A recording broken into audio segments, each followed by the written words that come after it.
Crawford.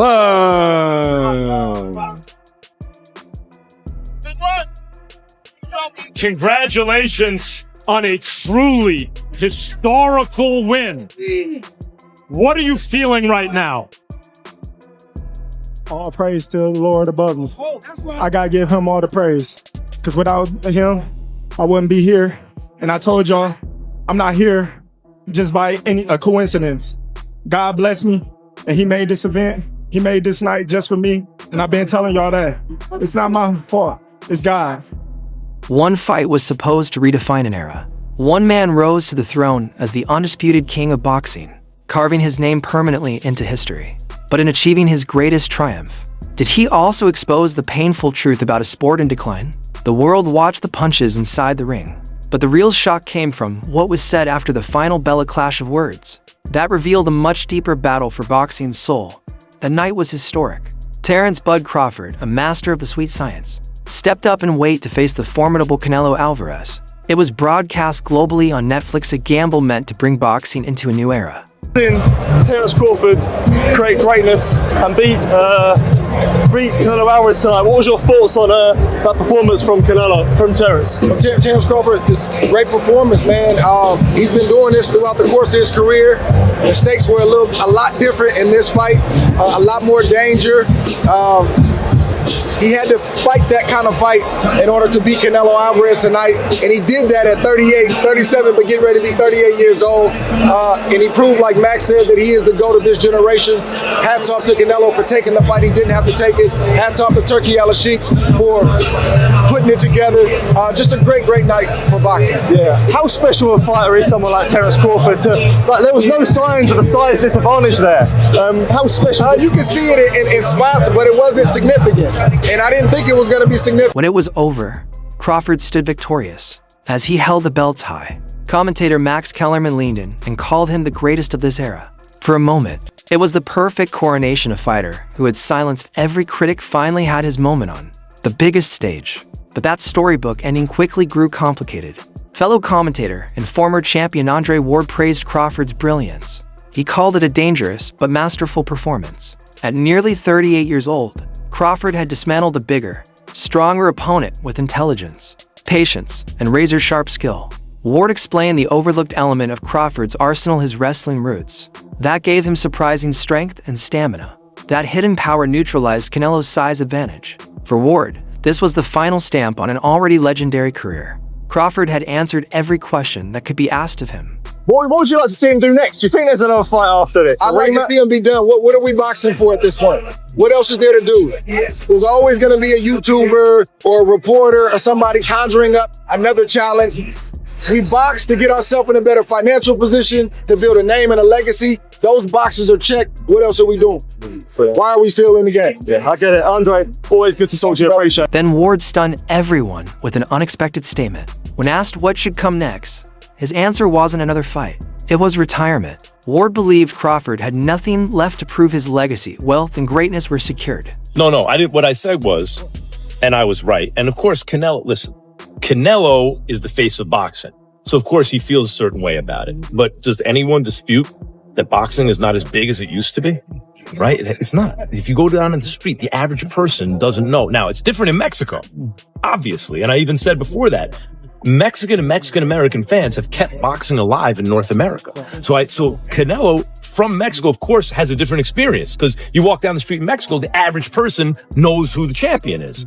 In America, in the United States, they do not. The point is, we have a chance for the first time in my life, which is why I'm involved with this, because I think there's an historical moment where there's a chance that it could work, that between Turkey Al-Sheikh and Dana White and Nick Khan, who's the most effective executive I have ever even heard about, let alone seen, that this could become what's going on here, what Canelo Crawford's kicking off, could actually result in a golden era of boxing. Because for the first time, we could have a they there. Why risk it further? The idea lingered like a heavy shadow that a man who had just reached the top should immediately walk away. It hinted that perhaps boxing's rewards no longer outweighed its dangers. Yet while Ward spoke of endings, Max Kellerman saw a beginning. His response was emotional, almost pleading. He declared that this fight wasn't just history, it was the start of boxing's next golden age. So if you want a league or a sport to grow, you need to make plans. And the issue with boxing has always been it's a laissez-faire marketplace. It's, as Dana White says, a going out of business sale. Every promotion's trying to juice the fans for everything they got, which is why now only a handful of fans are watching on pay-per-view. The prices keep going up because the marketplace is shrinking because we haven't exposed it to the mainstream. Because we take these fans and we chip $100 for a pay-per-view. Come on, man. And half the time the fights aren't good, right? And they don't take place when we want to see them even. So that base gets smaller and smaller. And as it gets smaller, we charge them more and more because to make the profit, right? That has not worked. It's dried boxing up. It's moved it to the margins. And what happened next revealed the controversial blueprint he believed could save it. It was a bold claim, but to many it felt oddly forced. He wasn't just celebrating Crawford's win. He was selling a vision, promising fans a brighter future. For critics, it sounded less like analysis and more like salesmanship.